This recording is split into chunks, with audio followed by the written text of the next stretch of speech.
Okay. అయితే ఇప్పుడు రెండో భావానికి అధిపతి ఎవరు? కన్యలో ఉంది కాబట్టి కన్యకి అధిపతి బుధుడు. బుధుడు మెర్క్యూరీ రాసాము డిలో. ఇప్పుడు సిలో భావాధిపతి నక్షత్రాలలో ఉన్న గ్రహం బుధ నక్షత్రాలు ఏంటివి? బుధ నక్షత్రాలు ఎవరు చెప్తారు? బుధ నక్షత్రాలు. ఆశ్లేష, జ్యేష్ఠ, రేవతి. ఓకే. ఆశ్లేష, జ్యేష్ఠ, రేవతి మొదటి గ్రూప్ ఆఫ్ స్టార్స్ లో చివరి నక్షత్రం ఆశ్లేష. రెండో గ్రూప్ ఆఫ్ స్టార్స్ లో చివరి నక్షత్రం అనురాధ, తర్వాత జ్యేష్ఠ. మూడో గ్రూప్ ఆఫ్ స్టార్స్ లో లాస్ట్ ది రేవతి నక్షత్రం. ఓకే. ఉత్తరాభాద్ర, పూర్వభాద్ర, ఉత్తరాభాద్ర, తర్వాత రేవతి. ఇప్పుడు ఈ మూడు నక్షత్రాలలో ఉన్న గ్రహాలని ఇక్కడ సిలో రాస్తాం. ఇప్పుడు ఆ మూడు నక్షత్రాల్లో ఉన్న గ్రహాలంటే చార్ట్లోకి వెళ్ళి మీరు సొంతంగా ఈ తయారు చేయాలి. ఇది సాఫ్ట్వేర్ తయారు చేసి చూస్తుంది. ప్రతి గ్రహము ఎక్కడ ఏ రాశిలో పడుతుంది, ఏ కస్పలో స్థితి అవుతుంది, చాలా ఇంపార్టెంట్. ఈ స్థితి అయిన పొజిషన్ మనం బిలో రాయాల్సి వస్తుంది. కస్ప్ ఉంది చూసారా, కస్ప్ అది చాలా అక్యుపెంట్ అంటారు చూసావా, స్థితి. ఫలానా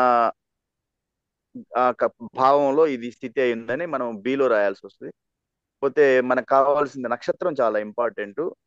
నక్షత్ర లార్డు, సబ్ లార్డు.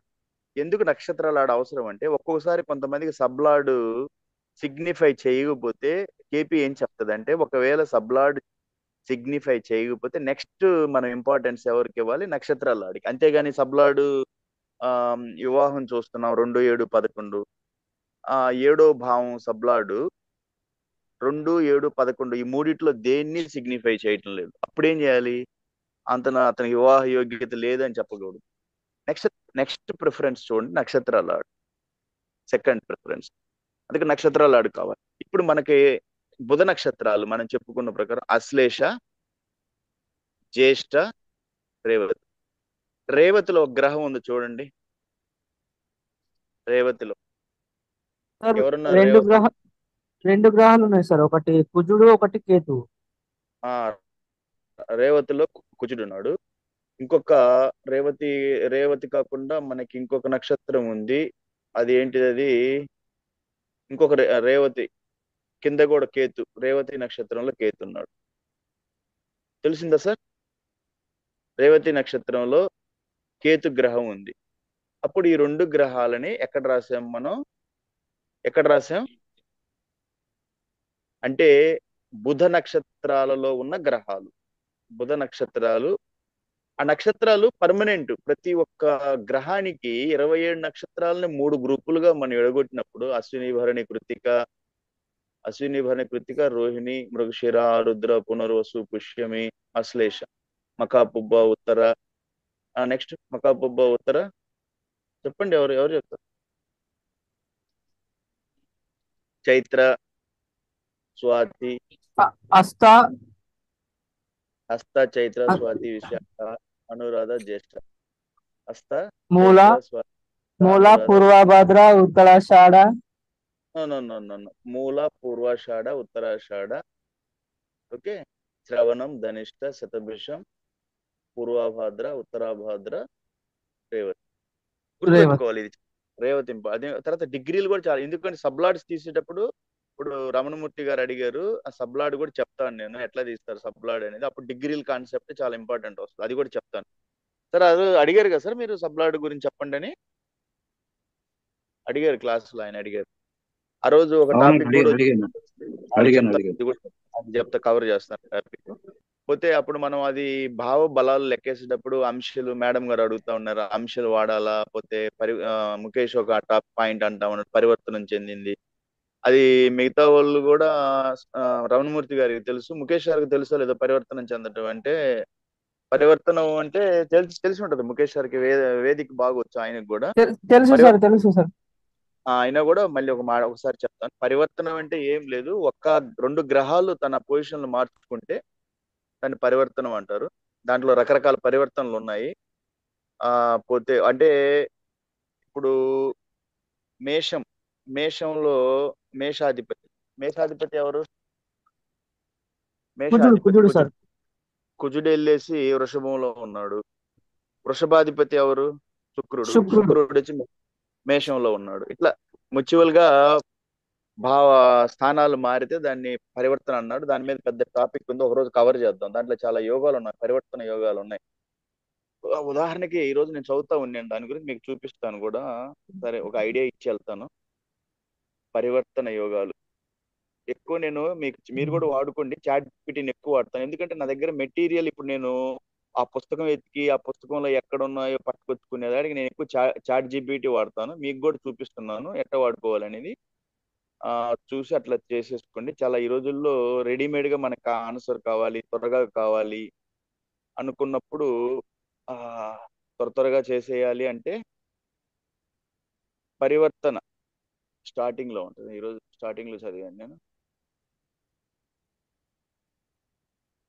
పరివర్తన అంటే ట్రాన్స్ఫార్మే, అదే అంటారు. చేశాను. ఓకే, పరివర్తన చదువుతా ఉన్నాను. ఆ పరివర్తన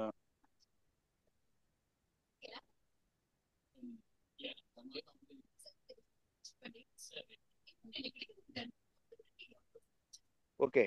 పరివర్తన మీకు పరివర్తన మీన్స్ వాట్ అది చెప్తుంది. పరివర్తన అంటే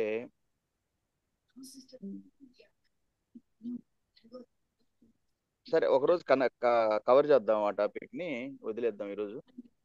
ఇక్కడ మనం మెయిన్ ఇంపార్టెంట్ డీవియేట్ కాకుండా ఇక్కడ చెల్లి. అయితే ఇప్పుడు దీంట్లో మీరు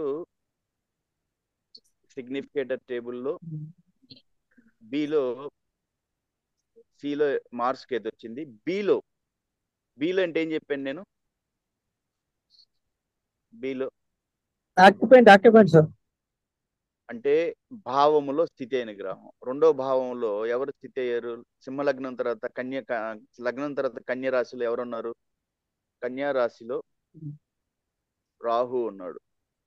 ఓకే, రాహు భావం తర్వాత ఉన్నాడు కాబట్టి, రెండో భావంలో ఉన్నాడు కాబట్టి, ఆ డిగ్రీలు రెండో భావంలో ఉన్నాయి కాబట్టి అక్కడే స్థితి అయ్యాడు రాహు. కాబట్టి స్థితి అయిన గ్రహం మనం ఎక్కడ రాసాము? బిలో రాసాం. 75% వెయిట్ చెప్పాను. డి అంటే 25%, సి అంటే 50%, బి అంటే 75, ఏ. ఇప్పుడు రాహు నక్షత్రాలలో ఏ గ్రహాలు స్థితి లేదు. ఇట్లాగ అన్ని చేసుకుంటా పోతే 3, 4, 5, 5 చూద్దాం. 5లో 5 ఎవరు? జూపిటర్. జూపిటర్ అంటే ధనస్సు. ఓకే, ధనస్సు స్థితి. ఆ, డి భావాలాడు ధనస్సు. మీకు చాట్లో 5వ భావం ధనస్సులో పడుతుంది, సజిటేరియస్ అంటారు. కాబట్టి రాశి అధిపతి ఎవరు? రాశి గురువు. అధిపతి గురువు. ఇప్పుడు గురువుని మీరు డిలో రాసినప్పుడు బిలో ఎవరిని రాయాలి? ఆ బిలో ఎవరిని రాయాలి? చంద్రుని సార్. అట్రాయని బిలో డిగ్రీ. బిలో గురువునే రాయాలి సార్. ఇప్పుడు మీరు ఏం రాయాలంటే బిలో గురు నక్షత్రాలలో ఉన్న గ్రహాలు. గురు నక్షత్రాలు ఏంటివి? గురు నక్షత్రాలు పునర్వసు, విశాఖ, పూర్వ భాద్ర. గురు నక్షత్రాలు ఎట్లా ఎట్లా లెక్కేస్తారు? గురు నక్షత్రాలు 7వ నక్షత్రం గురు. ఓకే, అంటే గురు 7వ ప్లానెట్ మన సీక్వెన్స్ లో. కేతు, శుక్ర, సూర్య, చంద్ర, కుజ, రాహు, జూపిటర్ 7. అక్కడి నుంచి 7వ నక్షత్రం రాసుకో, మీరు వచ్చేసేయాలి 7వ నక్షత్రాన్ని. మొదటి గ్రూప్ లో పునర్వసు. పునర్వసు, పుష్యమి, అశ్లేష, పునర్వసు. నెక్స్ట్ అక్కడ రెండో గ్రూప్ లో విశాఖ. ఓకే, విశాఖ, అనురాధ, జ్యేష్ఠ, కాబట్టి విశాఖ. మూడో గ్రూప్ లో పూర్వభాద్ర. ఇప్పుడు ఆ 3 నక్షత్రాల్లో ఉన్న గ్రహాలు, 3 నక్షత్రాలు, మొదటి నక్షత్రం ఏ గ్రహం ఏ భావంలో పడుతుంది? మొదట మనకి ఎక్కడ వస్తుంది? మిథున రాశి వస్తుంది సార్. పునర్వసు మిథునంలో వస్తుంది. ఓకే, పునర్వసు మిథునంలో ఎందుకు వస్తుంది? ఎవరు చెప్తారు? పునర్వసు మిథునంలోకి ముఖేష్ కాకుండా ఎవరు చెప్తారు? పునర్వసు మిథునంలోకి ఎందుకు వస్తుంది? అశ్విని భరణి కృత్తిక మేషంలో ఉంటాయి. ఓకే, అశ్విని భరణి కృత్తిక. అశ్విని 4 పాదాలు, భరణి 4 పాదాలు, కృత్తిక 1 పాదం మేషంలో. కృత్తిక మిగిలిన 3 పాదాలు, రోహిణి 4 పాదాలు. నెక్స్ట్ రోహిణి తర్వాత మృగశిర 4 పాదాలు, 2 పాదాలు. కృత్తిక 3 పాదాలు, రోహిణి 4 పాదాలు, మృగశిర 2 పాదాలు. 3, 4, 7, 2, 9. మృగశిర మిగిలిన 2 పాదాలు. మృగశిర తర్వాత నక్షత్రం మృగశిర తర్వాత ఆరుద్ర. ఓకే, ఆరుద్ర ఎన్ని పదాలు? ఎన్ని? ఎవరికి గుర్తు రావట్లేదు. ఎట్లా చేస్తారు మరి మీరు? మరి నేను అక్కడికి వెళ్ళాను, సిగ్నిఫికేటర్ టేబుల్ అని చెప్తున్నాను, నాకు ఇక్కడ ఆరుద్ర 4 పాదాలు అక్కడేనండి. ఆరుద్ర 4 పాదాలు. మళ్ళీ ఇంకా నెక్స్ట్ ఆరుద్ర తర్వాత మృగశిర 2 పాదాలు, ఆరుద్ర 4 పాదాలు. అప్పుడు 2, 4, 6 అయినాయి. మృగశిర తర్వాత పునర్వసు 3 పాదాలు. 1, 2, 3. అంటే మృగశిర 2, ఆరుద్ర 4, పునర్వసు 3 పాదాలు. 2, 4, 6, 3, 9 సరిపోయింది. ఇంకొక పాదం ఉంటుంది. అది పునర్వసు 1 పాదం మీకు కర్కాటకంలోకి వస్తుంది. 1 పాదం. పునర్వసు 1 పాదం కర్కాటకము, పునర్సువత పుష్యమి 4, అశ్లేష 4. 1, 4, 4, 8, 9 పాదం. ఇప్పుడు మనము గురు నక్షత్రం, మొదటి గురు నక్షత్రం చూస్తున్నాం. మొదటి గురు నక్షత్రం, మన గురు నక్షత్రాలు ఏ గ్రహం ఉందో అది మనం ఎక్కడ రాయాలి? సిలో రాయాలి. ఇప్పుడు నేను చార్ట్ మీరు చూస్తున్నారు, చార్ట్ ఓకే, నేను కాదన్ను, కానీ చార్ట్ లేకుండా మీరు చెప్పాలి, అది గొప్పతనం. ఇప్పుడు గురు నక్షత్రం మొదటి గ్రూప్ లో మీకు పునర్వసు. ఓకే, ఇప్పుడు ఇక్కడ పడిన 24 డిగ్రీల 4 నిమిషాల చంద్రుడు పునర్వసులోకి వస్తున్నాడా? దేంట్లోకి, ఏ నక్షత్రంలోకి వస్తున్నాడు చెప్పండి, ఎవరు చెప్తారు? ఫస్ట్ వచ్చేసి ఇది చూడండి. ఈ చంద్రుడు వచ్చేసి ఈ 9లోనే ఉంటాడా, లేకపోతే 11లో ఉంటాడా, 10లో ఉంటాడా? ఎవరు చెప్తారు? 11లో ఉంటాడా, 10లో ఉంటాడా?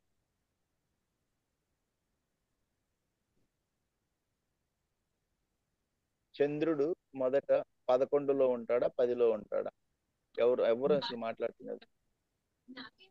సార్ 11లో ఉంటాడు సార్. 11 కస్తు డిగ్రీలు దాటింది కాబట్టి అక్కడ వచ్చేసి గురు నక్షత్రము 20 డిగ్రీల నుంచి 30 డిగ్రీల మధ్యలో ఉంటాయి సార్. అందులో 3 పాదాలు ఉంటాయి. ఒక పాదం 3.20, 3 పాదాలు వచ్చేసి 10 డిగ్రీలు. ఇప్పుడు నేను చెప్తాను. ఇప్పుడు చంద్రుడు కస్పును దాటి, కస్ప్ అంటే చెప్పాను. కస్ప్ అంటే అర్థం ఏంటంటే భావపు మొదటి డిగ్రీలని కస్ప్ అంటారు, ప్రారంభ డిగ్రీలని కస్ప్ అంటారు. కస్ప్ ఎక్కడ స్టార్ట్ అయింది? 11వ భావం 3 డిగ్రీల 56 నిమిషాల దగ్గర 11వ భావం స్టార్ట్ అయింది. అంటే మనకి ఇక్కడ మిథున రాశి 0 నుంచి 30 డిగ్రీలు అయితే, ఇది భావం 3 డిగ్రీల 56 నిమిషాల దగ్గర 0 డిగ్రీల నుంచి రాలేదు, ఇంకా ముందుకు వచ్చింది. చంద్రుడు భావం నుంచి ఇంకా 21 డిగ్రీలు ముందున్నాడు, కాబట్టి ఇది 11వ భావంలోనే ఉంటాడు. క్లియర్? మీకు డౌట్ అయితే మీరు లెక్కేసుకొని చూసుకోవాలి, చంద్రుడు ఎక్కడున్నాడు? 11వ భావంలోనే స్థితి అయ్యాడు, అంటే భావంలోనే ఉన్నాడు. చూసుకున్నారు? ఓకే. ఇప్పుడు మనకి ఈ గురు నక్షత్రాలు నేను ఏం చెప్పాను? పునర్వసు 2. చెప్పండి పునర్వసు. నెక్స్ట్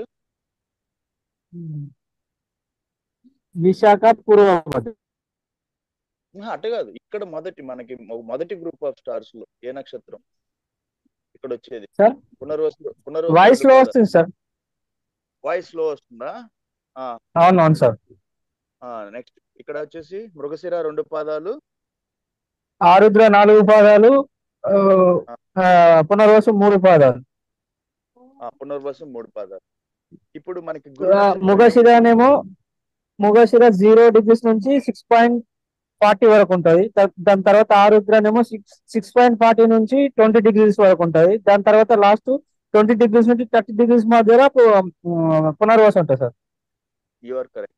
ఇప్పుడు ఎట్లా వస్తుందండి అంటే తెలియని వాళ్ళు చెప్పండి. ఇప్పుడు ముఖేష్ చెప్పింది ఎవరికి అర్థమవుతుంది? ఇక్కడ మీరు పునర్వసు 2 పాదాలు, సారీ మృగశిర 2 పాదాలు, ఆరుద్ర 4 పాదాలు, నెక్స్ట్ 3 పాదాలు.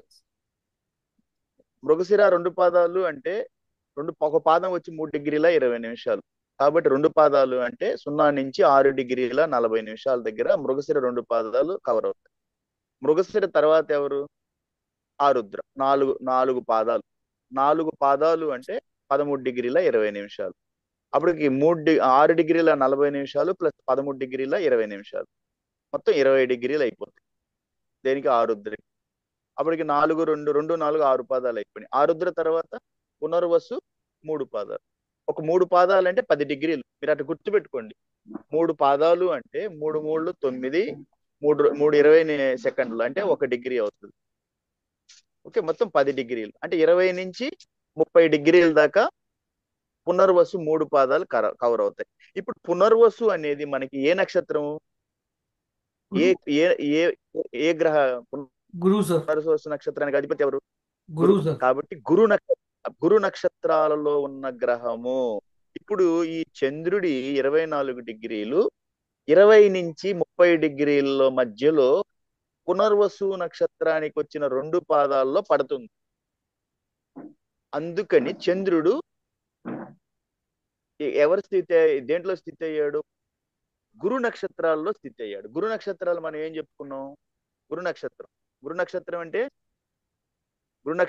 నక్షత్రాల్లో 7వ నక్షత్రం. మీరు స్టార్టింగ్ నుంచి లెక్కేసుకుంటూ వస్తే గురు నక్షత్రం 7వ నక్షత్రం. పునర్వసు మొదటి గ్రూప్ లో, 2వ గ్రూప్ లో 7వ నక్షత్రం.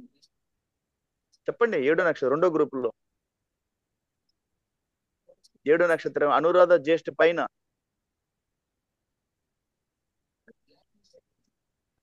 హస్త, చైత్ర, స్వాతి, విశాఖ 7వ నక్షత్రం గురు నక్షత్రం. ఓకే, 3వ గ్రూప్ లో చెప్పాను పూర్వభాద్ర. అయితే చూడండి, మొదటి గ్రూప్ ఆఫ్ స్టార్స్ అన్నప్పుడు మీరు ఎక్కడి నుంచి వస్తారు? మనకి మేషం, వృషభం, మిథునం, కర్కాటకం ఈ 4 రాసులు 120 డిగ్రీలు కవర్ అవుతాయి. మొదటి గ్రూప్ ఆఫ్ స్టార్స్ ని కవర్ చేస్తాయి.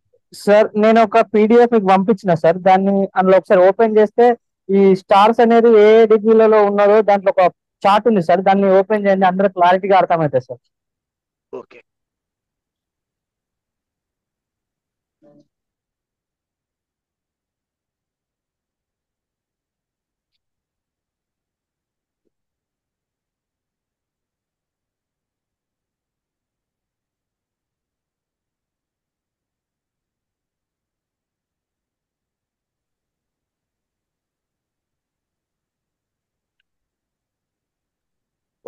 మొదటి గ్రూప్ ఆఫ్ స్టార్స్ నక్షత్రాల డిగ్రీలు గుర్తుపెట్టుకుంటే 2వ గ్రూపుని గుర్తుపెట్టుకోవటం ఈజీ. 2వ గ్రూప్ గుర్తుపెట్టుకుంటే 3వ గ్రూపు ఈజీ. 4వ గ్రూప్ గుర్తుపెట్టుకుంటే మొదటి గ్రూప్ గుర్తుపెట్టుకున్నారనుకోండి 2వ గ్రూప్ గుర్తుపెట్టుకోవటం ఈజీ. ఓకే, ఇక్కడ చూడండి సార్. ఇంకా కిందికి వెళ్ళండి సార్. ఓకే, ఇది చాలా ఉపయోగపడుతుంది. ఇది చాలా వాళ్ళ క్లాస్ కి మనం ఎగ్జాక్ట్లీ ఇది. ఇక్కడ చూడండి, మీరు మేషం నేను చెప్తుంది చూడండి, బాగా అర్థం చేసుకోండి. మొదటి మేష, వృషభ, మిథున, కర్కాటకాలు 4 రాసులు 120 డిగ్రీలు కవర్ చేస్తాయి. మొదటి గ్రూప్ ఆఫ్ స్టార్స్ అశ్విని నుంచి మీకు ఆశ్లేష దాకా 9 నక్షత్రాలు ఈ మొదటి 4 రాసుల్లోనే కవర్ అయిపోతాయి. మళ్ళీ సింహం నుంచి సింహ, కన్య, తుల, వృశ్చికాల్లో మళ్ళీ 120 డిగ్రీలు అంటే 2వ గ్రూప్ ఆఫ్ స్టార్స్ మఖా నుంచి జ్యేష్ఠ దాకా కవర్ అవుతాయి. మళ్ళీ ధనస్సు, మకర, కుంభ, మీన రాసులు 4లో 120 డిగ్రీ. అప్పటికి 120 360 డిగ్రీలు సర్కిల్ అయిపోద్ది. ఈ ధనస్సు, మకర, కుంభ, మీనాల్లో 3వ గ్రూప్ ఆఫ్ స్టార్స్ మూలా నుంచి రేవతి దాకా కవర్ అవుతాయి. ఒక్క గ్రూప్ ఆఫ్ స్టార్స్ డిగ్రీలు గుర్తుపెట్టుకుంటే అన్ని గుర్తుంటాయి. మేషంలోకి రండి. మెట్ల గుర్తు పెట్టుకుంటా 4 4 1 9 పాదాలు కవర్ అవుతాయి. 4 అంటే అశ్విని 4 పాదాలు, నెక్స్ట్ భరణి 4 పాదాలు, కృత్తిక 3 పాదాలు. సరే, ఒక పాదం. అప్పటికేముంది 4 4 8 ఒకటి 9 అయిపోయింది. 4 పాదాలు అంటే 13 డిగ్రీల 20 నిమిషాలు. రెండో నక్షత్రం 13 డిగ్రీల 20 నిమిషాలు, 26 డిగ్రీల 40 నిమిషాలు. కృత్తిక ఒక పాదం అన్నప్పుడు 26 డిగ్రీల 40 నిమిషాలు ప్లస్ 3 డిగ్రీల 20 నిమిషాలు, మొత్తం కలిపి 30 డిగ్రీ అయిపోతుంది.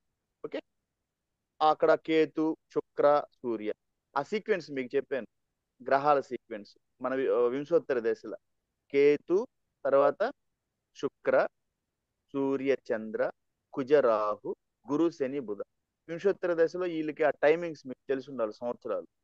కేతుకి ఎన్ని సంవత్సరాలు అవన్నీ మీకు చెప్పాను నేను అప్పుడు. కేతుకి ఎన్ని సంవత్సరాలు? 7 సంవత్సరాలు కేతు, శుక్ర 20 సంవత్సరాలు, సూర్య 6 సంవత్సరాలు, సార్ చంద్ర 10 సంవత్సరాలు. నేను పంపిన PDF లో బేసిక్ డీటెయిల్స్ మొత్తం ఉన్నాయి సార్ దాంట్లో. ఓకే, అయితే ఇప్పుడు ఒకసారి దాన్ని అందరికి ఫార్వర్డ్ చేయండి సార్ తర్వాత. చేస్తాను. అశ్విని కేతు గ్రహం అధిపతి. అశ్విని 0 నుంచి 13 డిగ్రీ 20 నిమిషాలు, మొత్తం 4 పాదాలు కవర్ అవుతాయి మేషంలో. భరణి మొత్తం 4 పాదాలు కవర్ అవుతాయి కదా, 13 డిగ్రీ 20 నిమిషాల నుంచి 13 డిగ్రీ 20 నిమిషాలు అంటే 26 డిగ్రీ 40 నిమిషాలు. కృత్తిక ఒక పాదం ఉంటది కాబట్టి 26 డిగ్రీ 40 నిమిషాలు 30 డిగ్రీలు ఒక్క పాదానికి. నెక్స్ట్ వృషభ రాశి. కృత్తిక 3 పాదాలు, కృత్తిక తర్వాత రోహిణి 4 పాదాలు. ఓకే, నెక్స్ట్ 2 పాదాలు మృగశిర 2 పాదాలు. ఇప్పుడు మనం మిథున రాశి గురించి చూస్తున్నాం. మృగశిర 2 పాదాలు అంటే 6 డిగ్రీల 40 నిమిషాలు, ఆరుద్ర 6 డిగ్రీ 40 నిమిషాల నుంచి 20 డిగ్రీలు, ఎందుకంటే మొత్తం ఆరుద్ర 4 పాదాలు కాబట్టి. పునర్వసు లాస్ట్ లో, ఇది గురు నక్షత్రం. ఇప్పుడు ఆ చార్ట్ లో పడిన చంద్రుడు ఈ గురు నక్షత్రాల అంటే ఈ పునర్వసు డిగ్రీల్లో పడుతున్నాడు, అంతే కదా. చంద్రుడు ఎంత ఇచ్చారు మీకు? 22 డిగ్రీలు ఇచ్చారు. అక్కడ 22 డిగ్రీలు గురు నక్షత్రాల్లో పడుతున్నాడు. అట్లా మీరు చేసుకోవాలి చార్ట్, అది సాఫ్ట్వేర్ తయారు చేసేసింది. నెక్స్ట్ వచ్చేసి కర్కాటకం వచ్చేసి పునర్వసు మిగిలిన ఒక్క పాదము, పునర్వసు ఒక్క పాదం కాబట్టి 3 డిగ్రీల 20 నిమిషాలు. నెక్స్ట్ పుష్యమి 4 పాదాలు, అశ్లేష 4 పాదాలు. సేమ్ అవే డిగ్రీలు సింహరాశి నుంచి సేమ్ అయ్యే కవర్ అవుతాయి. సేమ్ అయ్యే కవర్ అయ్యి మీకు వృశ్చిక రాశి దాకా వస్తాయి. సేమ్ అయ్యే మళ్ళీ ధనస్సు నుంచి సేమ్ అదే స్టార్ట్ అవుతాయి, ధనస్సు నుంచి మీన రాశి వరకు. ఇది మీరు ఫార్వర్డ్ చేస్తాను, చూసుకోండి, అది గుర్తుపెట్టేసేయండి, లేకపోతే కష్టపడతారు. డిగ్రీలు రాలేదంటే సాఫ్ట్వేర్ చెప్తుంది, సాఫ్ట్వేర్ తప్పు చెప్తే అప్పుడు మీరేం చేస్తారు? అందుకని ఇప్పుడు చంద్రుడు వచ్చేసి మీరు గురు నక్షత్రమైనటువంటి దేంట్లో పడ్డాడు? పునర్వసులో పడ్డాడు. అందుకని ఇక్కడ ఈ చంద్రుడు పునర్వసులో ఉన్నాడు కాబట్టి మీకు ఇక్కడ టేబుల్లో ఏమొస్తాడు? బిలో జూపిటర్ లో సిలో చంద్రుడు వచ్చాడా? సిలో అంటే భావాలాడు రాశి అధిపతి నక్షత్రాలలో ఉన్న గ్రహం. 5వ భావం మనకేంటి? ధనస్సుకి అధిపతి ఎవరు? జూపిటర్. ధనుసు గురు కాబట్టి గురు నక్షత్రాలు చెప్పాను మీకు. ఈ నక్షత్రాలు మీకు రావాలి, డిగ్రీలు మీకు కంపల్సరిగా తక్కువమైన మైండ్లోకి ఎక్కాలి. అప్పుడు గురు నక్షత్రాలు ఏంటి చెప్పాను. పునర్వసు మొదటి గ్రూప్ లో పునర్వసు, రెండో గ్రూప్ లో వచ్చేసి విశాఖ. గుర్తుపెట్టుకోండి, హస్త, చైత్ర, స్వాతి, విశాఖ 7 నక్షత్రం ఉంటుంది. అక్కడ వచ్చేసి అక్కడ నుంచి మూలకా నుంచి లాస్ట్కి వచ్చేస్తే పూర్వభాద్ర 7 నక్షత్రం. గురువు ఈ 3 నక్షత్రాలకు అధిపతి. ఓకే, అప్పుడు ఈ గురు నక్షత్రాల్లో మొదటి నక్షత్రం చూసేటప్పుడు మనం దేన్ని చూస్తాం? మిథునాన్ని చూస్తాం. రెండో గ్రూప్ స్టార్ లో చూసేటప్పుడు దేన్ని చూస్తాం? చెప్పండి, దేన్ని చూస్తాం? తులాలో చూస్తాం. ఎందుకంటే అదే అది చూస్తాం, ఏ రాశిని చూస్తాం? రెండో గ్రూప్ ఆఫ్ స్టార్స్ లో చూసేటప్పుడు సింహం నుంచి 3వ రాశి తులలో విశాఖ ఉంటుంది. అట్లా గుర్తుపెట్టుకోవాలి మీరు, తులలో విశాఖ ఉంటుంది. మళ్ళీ 3వ గ్రూప్ ఆఫ్ స్టార్స్ చూసినప్పుడు ధనస్సు నుంచి మకర కుంభలో ఉంటది. ఏ నక్షత్రం ఉంటది కుంభలో? గురు నక్షత్రం. పూర్వభాద్ర. మీకు అట్లా తెలిసి ఉండాలి. పూర్వభాద్ర అంటే ఎక్కడ పడుద్ది? పూర్వభాద్ర ఏ నక్షత్రం? గురు నక్షత్రం. ఓకే, గురు నక్షత్రం అన్నప్పుడు ఎక్కడ పడాలి? మూడో గ్రూప్ ఆఫ్ స్టార్స్ అంటే ధనుసు నుంచి మూడో రాశి. అట్లా మీకు రావాలి, అట్లా వస్తేనే మీకు. లేకపోతే ఇది మీరు, నాకు తెలుసు మీరు ఏమంటారంటే, నిన్న కూడా మన ముని సార్ మేము డిస్కషన్ జరుగుతున్నప్పుడు, సార్ సాఫ్ట్వేర్ అన్ని మనకి, సాఫ్ట్వేర్ తప్పు చెప్తుంది. మీకు ఎట్లా తెలియాలి? మీకు అన్ని మీరు ఆస్ట్రాలజర్ అంటే నేను ఒప్పుకోను అట్లాగా. సాఫ్ట్వేర్ చేస్తుంది, మీకు తెలిసి ఉండాలి. అది మీరు ఒకరికి చెప్పే ముందుగా మీరు చెక్ చేసుకొని అన్ని కరెక్ట్ గా ఉన్నాయా అన్నప్పుడు మీరు చెక్ చేయాలి. ఇవన్నీ చేసి ఇప్పుడు 5వ భావానికి రాశి అధిపతి ధనస్సులో గురువు. గురు నక్షత్రాలు గురు నక్షత్రాల్లో అంటే మూడో రాశి మిథునంలో పునర్వసు నక్షత్రంలో చంద్రుడు ఉన్నాడు. అది ఎక్కడ తెలిసింది? మనం ఇక్కడ చార్ట్ లోనే చూసేసాం. మనం ఇక్కడే ఐడియా చేసాం. ఈ 24 డిగ్రీల 4 నిమిషాలు మనకి పునర్వసు నక్షత్రం గురు నక్షత్రంలో ఈ డిగ్రీలు పడుతున్నాయి కాబట్టి మనం సిలో చంద్రుడు అని రాస్తాం. ఓకే, నెక్స్ట్ ఇక్కడే మేము చార్ట్ లో చెప్పిస్తాను. నెక్స్ట్ ఏంటి?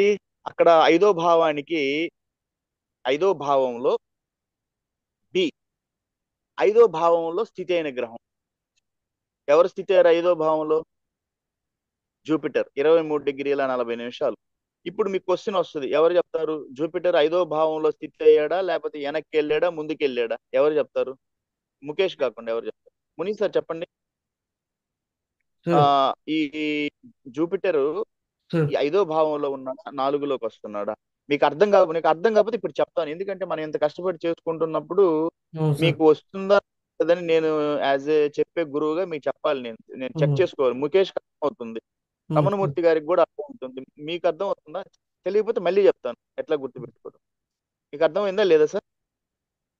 కాలేదు, ఓకే.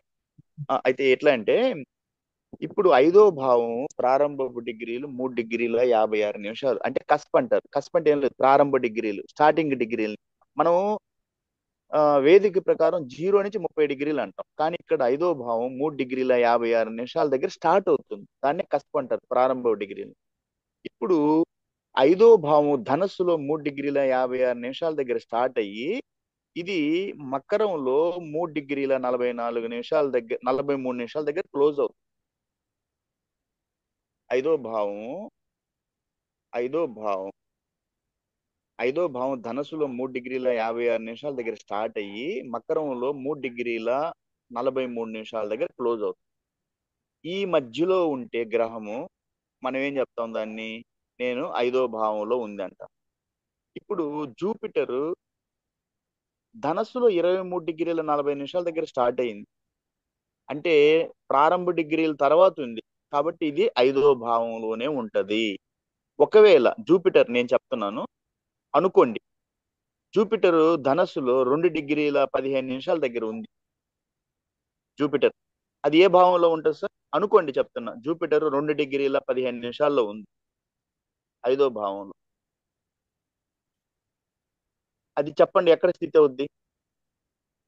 ప్రజెంట్ పొజిషన్ ప్రకారం జూపిటర్ 5లోనే ఉంటది. జూపిటర్ 5లో ఉంది. నేను చెప్పిన ప్రకారం జూపిటర్ 2 డిగ్రీల 15 నిమిషాలు అయితే దాని పొజిషన్ ఎక్కడ ఉంటుంది? 4th వచ్చేస్తుంది సార్. అది 2 డిగ్రీల 4 నిమిషాలు ఉంటే 4th వచ్చేస్తుంది సార్. అది 2 డిగ్రీల 15 నిమిషాలు అయితే ఎంత 1 డిగ్రీ చెప్పినా 0 డిగ్రీ చెప్పినా 0 డిగ్రీల 15 నిమిషాలు అయినా అంతా కూడా అది 4th వస్తుంది అనమాట. ఓకే, ఇది చాలా ఇంపార్టెంట్. ఇప్పుడు బిలో మనం 5వ భావంకి బిలో స్థితి అయిన గ్రహం మనం రాయాలి. బిలో స్థితి అయిన గ్రహం ఇప్పుడు జూపిటర్ రాయాలి. ఏం రాయాలి? జూపిటర్ రాయాలి. సిగ్నిఫికేటర్కి వెళ్ళేసి 5వ భావంలో బిలో స్థితి అయిన గ్రహం ఏం రాసాం మనం? ఏముంది ఇక్కడ? జూపిటర్. ఏముంది ముని సార్? ఏముంది ముని గారు? ఎవరెవరు ఉన్నారు సార్? జూపిటర్ ఏ భావంలో ఉంది? ఇంకో 10 నిమిషాల్లో అయిపోద్ది క్లాస్. ఓకే, ఇప్పుడు 5వ భావంలో జూపిటర్ బిలో స్థితి అయిన గ్రహం. ఇప్పుడు ఏలో చంద్రుడు ఎలా వచ్చారు? ముని సార్ చెప్తారు. సార్ ఏలో చంద్రుడు ఎలా వచ్చాడు? బిలో స్థితి అయిన గ్రహం మనం అక్కడ స్థితి అంటే బిలో చార్ట్ ప్రకారం 5వ భావంలో జూపిటర్ ఉన్నాడు. ఇతను అవును సార్. ప్రారంభ డిగ్రీల తర్వాత ఉన్నాడు కాబట్టి 5వ భావంలోనే ఉన్నాడు ఇతను. అదే గాని ఇతను గాని ఆ, ఆ, ఆ, డిగ్రీలు కానీ 2 డిగ్రీల 5 నిమిషాలు ఏదో ఒక మీరు చెప్పండి, 1 డిగ్రీ 15 నిమిషాలు ఏదైనా కానీ ఈ 3 డిగ్రీల 56 నిమిషాలు వెనకబడితే, అంటే ఈవెన్ దో 3 డిగ్రీల 55 నిమిషాలు పడింది అనుకో జూపిటర్, 3 డిగ్రీల 55 నిమిషాలు అనుకో జూపిటర్, అది 5కు రాడు. ఒక్క నిమిషం తేడా అయినా 3 డిగ్రీల 55 నిమిషాలు అయినా కూడా అతను 4వ భావం కింద లెక్కపడతాడు. ఎందుకంటే 5వ భావం 3 డిగ్రీల 56 నిమిషాల దగ్గర స్టార్ట్ అవుతుంది కాబట్టి జూపిటరు 3 డిగ్రీల 55 నిమిషాలు అయినా కూడా అతను 4వ భావంలో కింద లెక్కొస్తాడు. కాబట్టి ఇక్కడ జూపిటర్ కరెక్ట్ గా 5వ భావంలో ఉన్నాడు కాబట్టి స్థితి అయిందని రాశారు.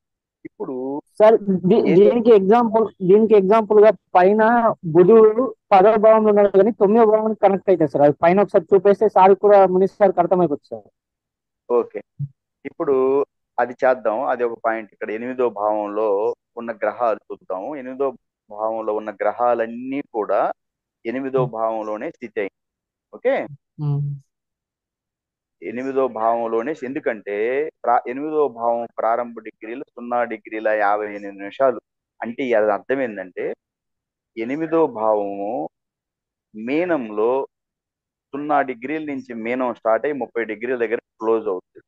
అంటే 8వ భావం 0 డిగ్రీల 58 నిమిషాలు అంటే 0 డిగ్రీల దగ్గర పడకుండా 58 నిమిషాల దగ్గర భావం స్టార్ట్ అయింది.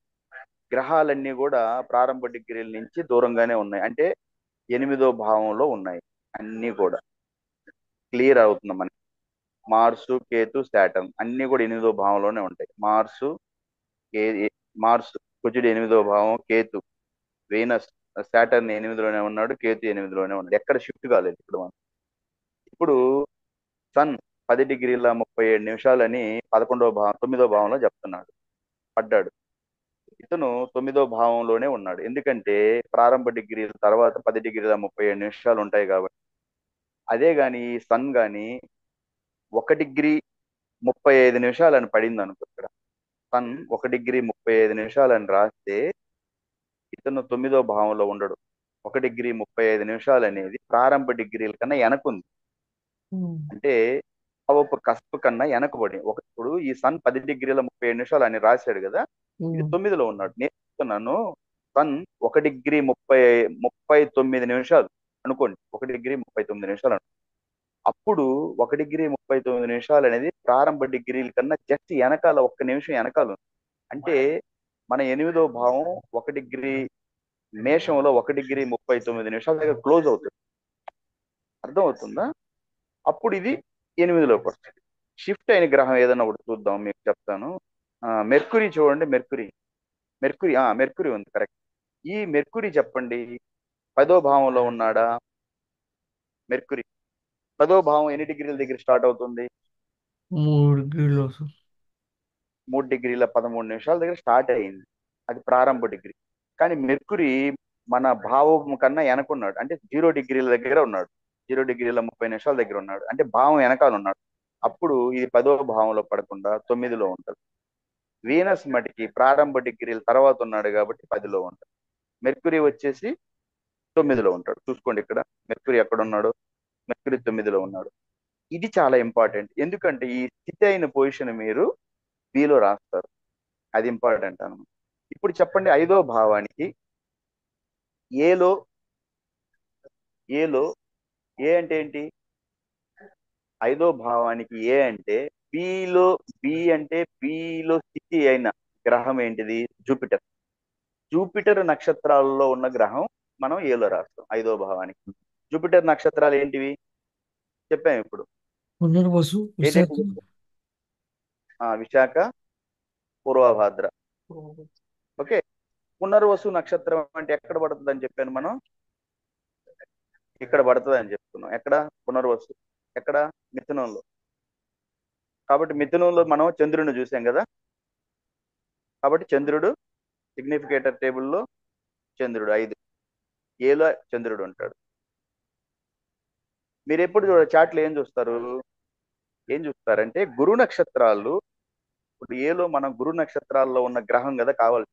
మీరు ఇక్కడ చాట్ లోకి వెళ్ళి చూడకూడదు. అది ఇక్కడ ఇక్కడ చూడకూడదు. మీరు ఇక్కడే చాట్ చూడడంలో మీ మైండ్ లోకి వచ్చేసేయాలి ఈ గ్రహాలు. ఇప్పుడు నేనేం చెప్పాను, గురు నక్షత్రాలు అంటే మొదట మీకు గురు నక్షత్రాల్లో మొదటి గ్రూప్ ఆఫ్ స్టార్స్ లో పునర్వసు మీకు మిథునంలో పడుతుంది. రెండో గ్రూప్ ఆఫ్ స్టార్స్ లో ఉన్న విశాఖ ఎక్కడ పడుతుంది? తులలో పడుతుంది. తులలో ఎవరు లేరు. ఇక్కడ తెలిసిపోతుంది ఖాళీ. తర్వాత గురు నక్షత్రం మూడో గ్రూప్ ఆఫ్ స్టార్స్ లో పూర్వభాద్ర ఎక్కడ పడుతుంది? కుంభంలో పడుతుంది. కుంభంలో చూడండి, కుంభంలో ఖాళీ. ఈ మూడు గ్రహాలు కూడా మీకు భావం 8వ భావంలోనే ఉన్నాయి. కుంభంలో ఏమి లేదు. ఒకవేళ ఏదైనా షిఫ్ట్ అవుతుంది అంటే 6లో కూడా ఏమి లేదు. ఇక్కడ వచ్చే మీకు తుల వచ్చేసి గురు నక్షత్రాల్లో రెండో గ్రూప్ ఆఫ్ స్టార్స్ లో మనకి విశాఖ నక్షత్రం ఇక్కడ పడుతుంది. దేంట్లో పడుతుంది? తులలో ఏ గ్రహం లేదు. ఒకవేళ షిఫ్ట్ అయ్యి వస్తుంది అనుకుంటే రాహు 2వ భావంలోనే ఉన్నాడు. కాబట్టి మనకి గురు నక్షత్రాలు అయినటువంటి పునర్వసు, విశాఖ, పూర్వభాద్ర. అందులో పునర్వసు నక్షత్రం ఈ మిథునంలో చంద్రుడు ఉన్నాడు. ఓకే. గురు నక్షత్రమైన విశాఖ తులలో ఎవ్వరు లేరు. గురు నక్షత్రమైన ఇంకేంటిది? గురు నక్షత్రం ఇంకొకటి పూర్వభాద్ర కుంభంలో వస్తుంది. కుంభంలో ఏది లేదు. అప్పుడు చంద్రుడు అక్కడ రాసి మీరు చార్ట్ చూడంలోనే మీ మైండ్ లో క్లిక్ అయిపోవాలి. ఇప్పుడు అదే ప్రిపరేషన్ ఇంకోటి చేద్దాం తాకి మీకు ఎక్కుద్ది. తర్వాత నెక్స్ట్ నేను ఏం చేస్తానంటే రమణమూర్తి గారు అడిగిన అది సబ్లాట్స్ చేస్తాను. ఇంకొకటి చేద్దాం, అప్పుడు మీకు క్లియర్ అవుతుంది. 8వ భావం ఇక్కడ ఏం చూడకుండా ఇక్కడే మనం క్లియర్ చేద్దాం. 8వ భావానికి వెళ్దాం. 8వ భావం ఎక్కడ పడుతుంది? 8వ భావం మనకి మీనంలో పడుతుంది. ఎక్కడ పడుతుంది? మీనం.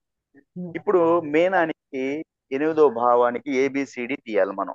ఫస్ట్ డి నుంచి స్టార్ట్ అవ్వాలి. అంటే 25% బలం ఉన్నటువంటి సిగ్నిఫికేటర్.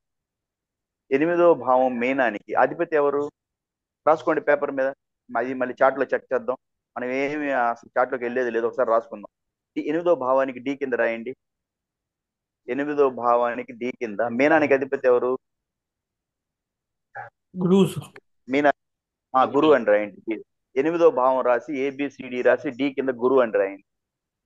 నెక్స్ట్ సిలో ఎవరు రాయాలి? సిలో జూపిటర్ లో ఉన్న గ్రహాలే. జూపిటర్ అంటే భావ అధిపతి నక్షత్రాలలో ఉన్న గ్రహం. మనకి ఇప్పుడు చదివాము మనం గురు నక్షత్రాల్లో ఉన్న గ్రహాలు. గురు నక్షత్రాలు ఏంటేంటివి? అదే అంటే మనం మూడు నక్షత్రాలు చూసుకోవాలి, 3 హౌసులు చూసుకోవాలి. ఓకే. ఇప్పుడు చదివాము మనం గురు నక్షత్రాలు పునర్వసు, విశాఖ, పూర్వభద్ర.